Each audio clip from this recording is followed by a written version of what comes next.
Hello students. इससे पिछले lecture में हम प्रोटॉन की डिस्कवरी तक बात कर चुके हैं। उससे पहले इलेक्ट्रॉन्स के बारे में बात कर चुके थे, how electron was discovered and we know these parameters of proton and electron. Now we shall discuss the discovery of neutron. लेकिन डिस्कवरी ऑफ न्यूट्रॉन डिस्कस करने से पहले हमें एक term which is radioactivity, इसकी ब्रीफ सी introduction जरूरी है। रेडियो एक्टिविटी कहते हैं जब किसी सब्सटेंस से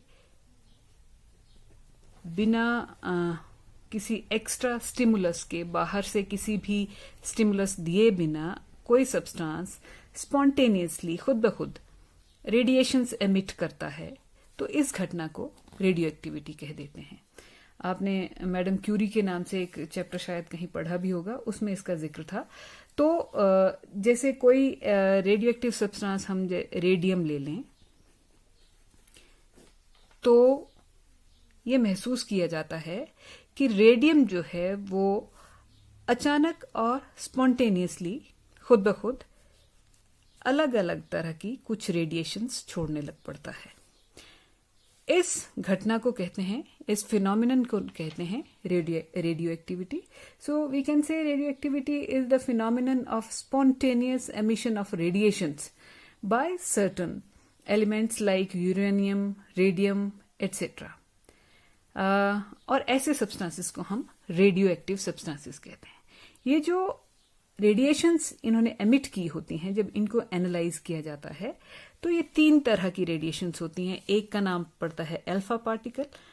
अल्फा पार्टिकल उस रेडिएशन को कहा जाता है जिसको जब हमने इलेक्ट्रिकल फील्ड में से पास किया, जैसे ये अल्फा पार्टिकल जा रहा है तो इधर पॉजिटिव फील्ड और इधर नेगेटिव फील्ड लगा दी, तो अल्फा पार्टिकल जो था वो नेगेटिव फील्ड की तरफ डिफ्लेक्ट होता है।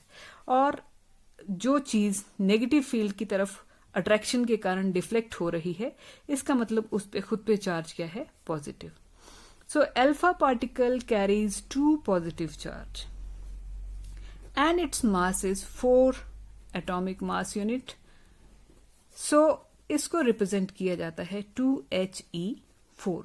2He4 का मतलब ये है कि अल्फा पार्टिकल जो रेडियोएक्टिव रेडिएशन का एक हिस्सा है, वो हीलियम एटम के न्यूक्लियस के जैसा है। हीलियम एटम के न्यूक्लियस में 2 पॉजिटिव चार्ज होता है और उसका मास जो है वो 4 एटॉमिक मास यूनिट होता है। मतलब हीलियम एटम से में 2 इलेक्ट्रॉन्स भी होते हैं, अगर उनको निकाल दें तो बाकी जो बच गया वो बच गया alpha particle. And alpha particles are positively charge, they have 2 positive charge and 4 atomic mass unit उनका मास होता है। एक तो आ गए अल्फा पार्टिकल। लेट अस से दिस इज अल्फा पार्टिकल, और इधर हमने नेगेटिव फील्ड लगाई थी और इधर पॉजिटिव फील्ड लगाई थी, तो इधर नेगेटिव फील्ड की तरफ जो डिफ्लेक्ट होगा वो अल्फा पार्टिकल। एक और पार्टिकल एमिट होता है, रेडिएशंस का पार्ट होता है, रेडियो एक्टिव रेडिएशंस का, उसको कहते हैं beta particle. Beta particle gets deflected towards, beta particle जो हैं they got deflected towards positive field, that means they are negatively charged. और बीटा पार्टिकल का मास कुछ नहीं होता है, it is as simple as an electron. ये electron की तरह पार्टिकल्स होते हैं, उनसे रेडिएशंस बनी होती है, तो इसको -1E0 इस तरह भी रिप्रेजेंट कर देते हैं। उसका सिंपल सा मतलब है, इसके ऊपर चार्ज जो है वो -1 मतलब 1 यूनिट नेगेटिव चार्ज है और इसका मास 0 होता है। तीसरी तरह की रेडिएशन जो कोई रेडियो एक्टिव सब्सटेंस एमिट करता है उसको हम कहते हैं गामा रेज।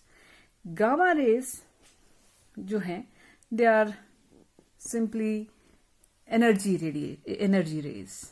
इनको ये कह दें कि एक फॉर्म ऑफ एनर्जी है। तो इसका ना तो, क्योंकि ये किसी भी तरफ को डिफ्लेक्ट नहीं होते, ना पॉजिटिव फील्ड की तरफ ना नेगेटिव फील्ड की तरफ, इसका मतलब they are neutral and they don't have any mass, neutral but massless.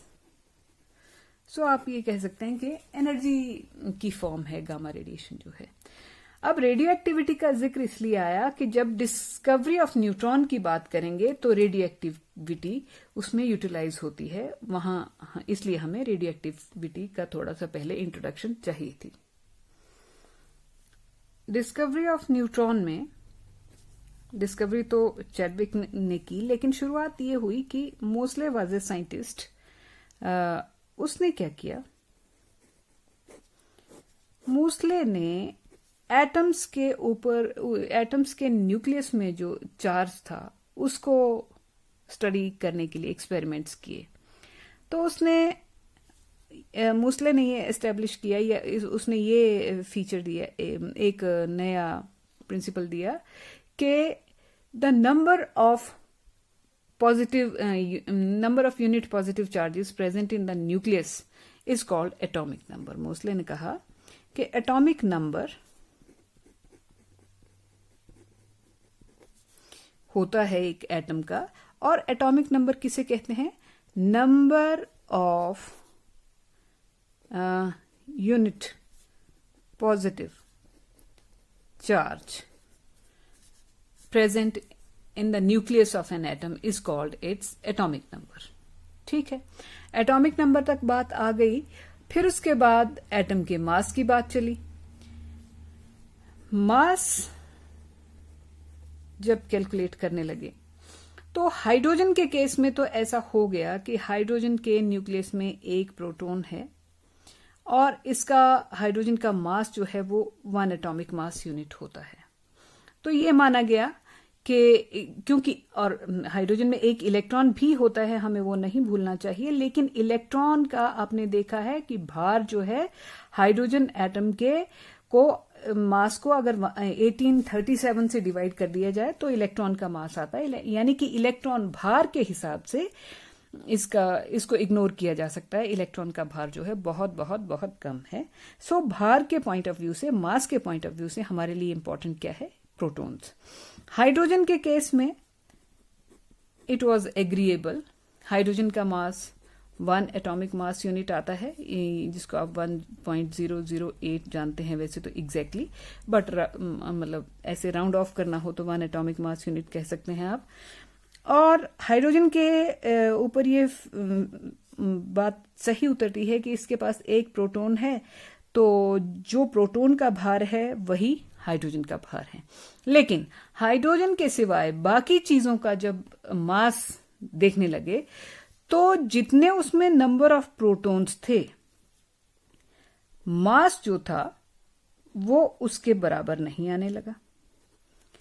Actual mass जो था वो ज्यादा था और प्रोटॉन्स का मास जो था वो कम पाया गया। किसी एटम में मौजूद प्रोटॉन्स का मास उसके एक्चुअल मास की अपेक्षा जो था कम था। इसका मतलब एटम के मास के लिए केवल एक प्रोटॉन पे डिपेंड करना और कहना कि जितने प्रोटॉन्स का भार, जो टोटल प्रोटॉन्स का भार होगा वही एटम का भार होगा, ये बात थोड़ी ठीक नहीं, थोड़ी क्या बिल्कुल भी ठीक लागू नहीं हो रही थी। हाइड्रोजन जैसे एटम पे तो ये लागू हो जा रही थी, लेकिन बाकियों में दिक्कत आ रही थी।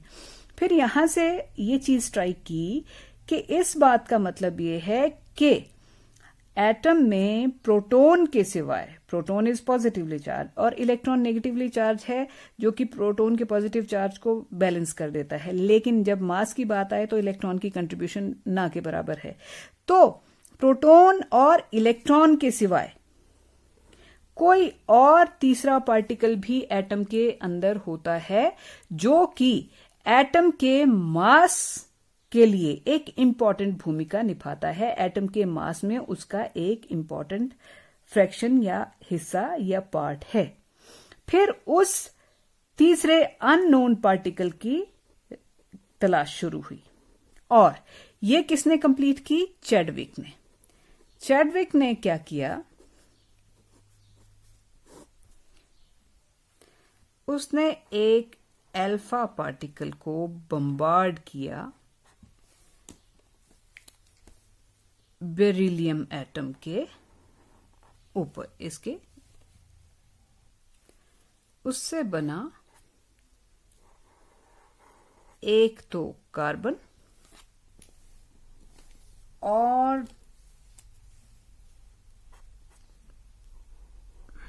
साथ में कुछ और। कैसे?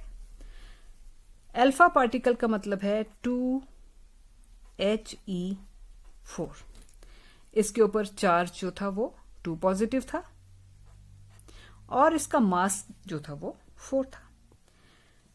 इसकी बम्बार्डमेंट की बेरिलियम पे। बेरिलियम को हम लिखते हैं 4Be9, यानी कि इसके न्यूक्लियस पे 4 पॉजिटिव चार्ज और इसका मास जो है वो 9 है। आगे जाके बना क्या? 6C12। मास इसका 6 और रादर एटॉमिक नंबर इसका 6, चार्ज इसके न्यूक्लियस पे 6 और मास इसका 12। अब इस इक्वेशन को देखें तो 2 + 4 6 होता है, यानी कि जो एटॉमिक नंबर है 4 + 2 यानी कि नंबर ऑफ प्रोटॉन्स तो पूरे हो गए। 2 यहां थे, 4 यहां थे और इसमें कितने पाए गए? 6। उसमें कोई गड़बड़ नहीं। गड़बड़ कहां नजर आ रही है? 4 + 9 शुड हैव बीन 13, लेकिन कार्बन का एटॉमिक मास, ये जो इसमें कार्बन बनी है उसका एटॉमिक मास जो है वो 12 है। इसका मतलब साथ में जो ये पार्टिकल इजेक्ट एक और हुआ है, this is nothing but 0n1। 0n1 का मतलब कि इसका जो इसके ऊपर चार्ज तो कुछ भी नहीं है, लेकिन इसका मास जो है दैट इज 1 यूनिट। तब फिर बात पूरी हो जा रही। 12 + 1 दैट इज 13, मास इधर भी 13 हो गया और 9 + 4 वो इधर भी 13 हो गया। अब इस तरह से इस पार्टिकल का नाम पड़ा, क्योंकि ये न्यूट्रल है तो इसका नाम पड़ गया न्यूट्रॉन। अब हमें डिफाइन करना है न्यूट्रॉन को। तो न्यूट्रॉन इज अ सब atomic particle with no charge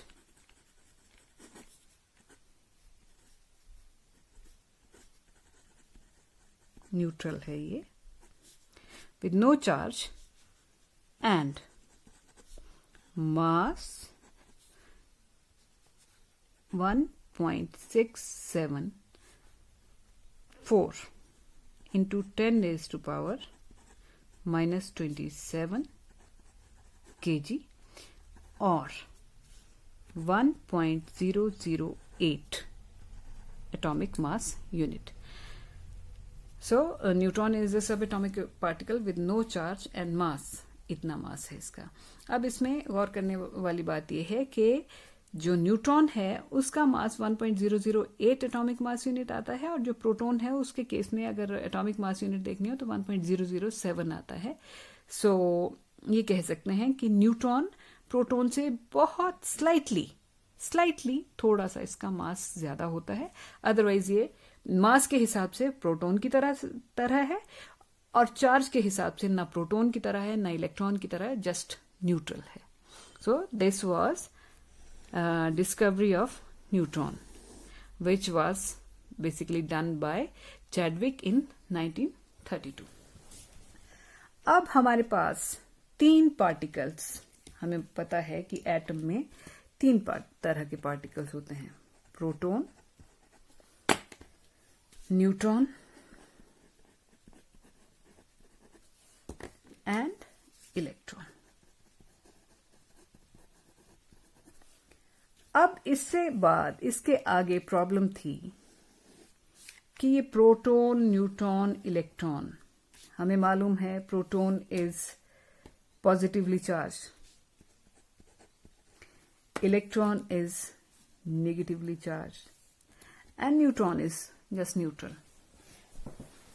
but the problem is कि एटम में ये किस तरह से अरेंज्ड हैं। प्रोटॉन, इलेक्ट्रॉन, क्योंकि इनके चार्जेस भी हैं, उस चीज का भी मतलब इलेक्ट्रोस्टैटिक अट्रैक्शन और रिपल्शन की भी कोई डायनेमिक्स रहती होगी, वो सारी देखते हुए मतलब अगला क्वेश्चन हमारा था कि how are these subatomic particles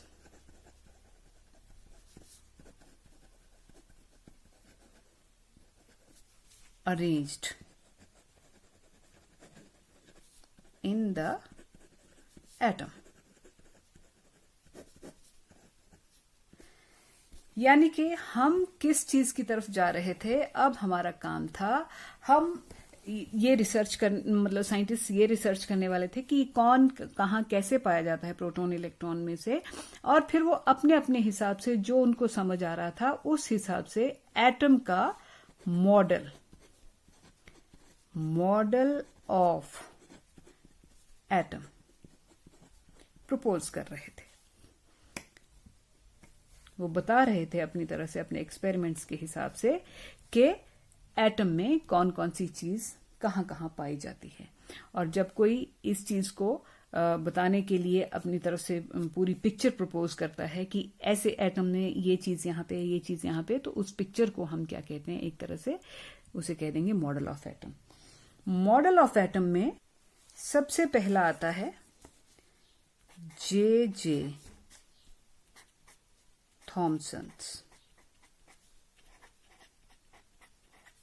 model. This was the first model of atom ever proposed. J Thomson का मॉडल बहुत सिंपल था समझने और देखने के लिए। उसने बोला, he proposed it, इस तरह का कुछ मॉडल उसने प्रपोज किया। इस मॉडल में दो पार्ट्स हैं, एक ये येलो सा। पहली बात तो उसने बोला कि एटम जो है वो स्फेरिकल है, गोले की तरह है। और फिर उसने बोला whole of the positive charge and mass is uniformly distributed all over the sphere which is known as atom. के सारा पॉजिटिव चार्ज और मास जो है एटम का वो पूरे स्फीयर में बराबर से बिखरा हुआ है, बराबर से स्प्रेड हो रखा है। ये येलो पार्ट जो है ये पॉजिटिव चार्ज और मास को दिखा रहा है। और बोला कि पॉजिटिव चार्ज, क्योंकि सारा पॉजिटिव चार्ज अगर नजदीक नजदीक आ जाएगा तो पॉजिटिव पॉजिटिव जो है वो एक दूसरे को रिपेल करेंगे, रिपल्शन होगी उनके बीच। तो जो नेगेटिवली चार्ज इलेक्ट्रॉन्स हैं, ये ग्रीन कलर से जो हैं शो किए गए हैं, ये नेगेटिवली चार्ज इलेक्ट्रॉन्स हैं। उसने बोला कि थोड़ी थोड़ी दूरी के ऊपर इलेक्ट्रॉन्स इस पॉजिटिव चार्ज के बीच जड़े हुए हैं, फिक्स्ड हैं, एम्बेडेड हैं। ये मॉडल था थॉमसन का। सो थॉमसन के मॉडल के सबसे पहला पॉइंट हो गया whole of the positive charge and mass is uniformly distributed in all over the atom, which is, atom कैसा है, which is spherical in shape. दूसरा पॉइंट था इलेक्ट्रॉन्स के बारे में। The negatively charged electrons are embedded. Embedded होता है जड़े हुए होना, फिक्स हुए होना बीच में। Embedded in the atom after regular spacing। ऐसा नहीं है कि इलेक्ट्रॉन सारे एक ही जगह पे फिक्स कर दिए हों, नहीं, इनके बीच थोड़ी थोड़ा गैप है। और spacing which neutralize the positive charge of atom। ये इलेक्ट्रॉन्स का क्या काम है? एटम के पॉजिटिव चार्ज को न्यूट्रलाइज करना, क्योंकि इलेक्ट्रॉन्स पे नेगेटिव चार्ज है और प्रोटॉन्स पे पॉजिटिव चार्ज है, तो उसको कौन न्यूट्रलाइज करता रहता है? ये जो है इलेक्ट्रॉन्स न्यूट्रलाइज करते रहते हैं, और ये थोड़ी थोड़ी दूरी पे उसके बीच एम्बेडेड हैं, जड़े हुए हैं। इस मॉडल का एक और नाम भी है रेजिन पुडिंग या वाटरमेलन मॉडल।